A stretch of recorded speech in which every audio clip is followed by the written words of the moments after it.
Hello guys! Welcome back to my channel, Licomo Recipes.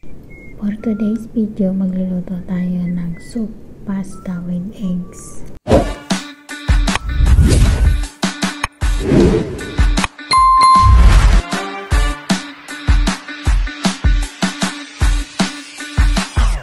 So nakapaglagay na tayo ng oil. Sabay-sabay naman natin lalagay ngayon yung ating bawang sibuyas at saka bell pepper.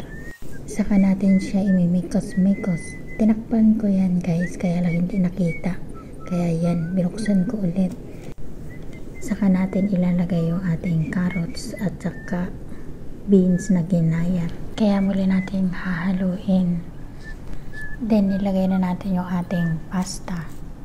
Ayan, halo-haloin lang natin para umilalim. At lalagyan naman natin ng 1 spoon salt. Next, sweet paprika powder and black pepper.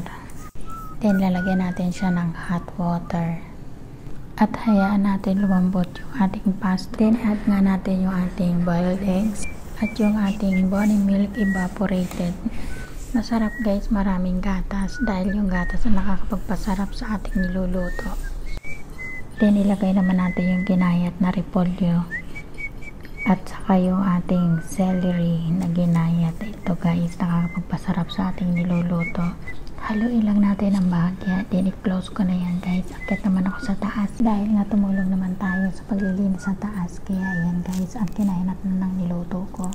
Dahil pinatay ko na yung apoy. Yan, naluto na lang siya mag-isa. O diba? Para-paraan nga lang guys ang ating pagluluto. Dahil dito, dinomero yung bawat galaw natin. Hindi pa tayo kakatapos magluto, maya-maya tinatawag na tayo, o diba? Kapitan lang, luto na, bahala ka dyan, kakain tayo. Iyan ang madiskarting nanay. Lahat ang gagawin mo, may maluto ka lamang.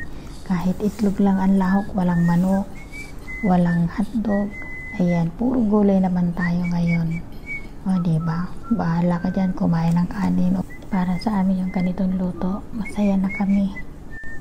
Yung nakakapagluto ka ng gusto mo, kahit mabilisan lamang ang pagluluto, diskarte nga lang. Kaya kahit araw-araw kami itlog, okay lang, at least iba-ibang luto.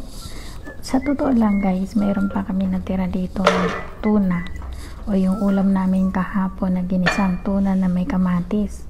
Ayan nga ang ulam namin.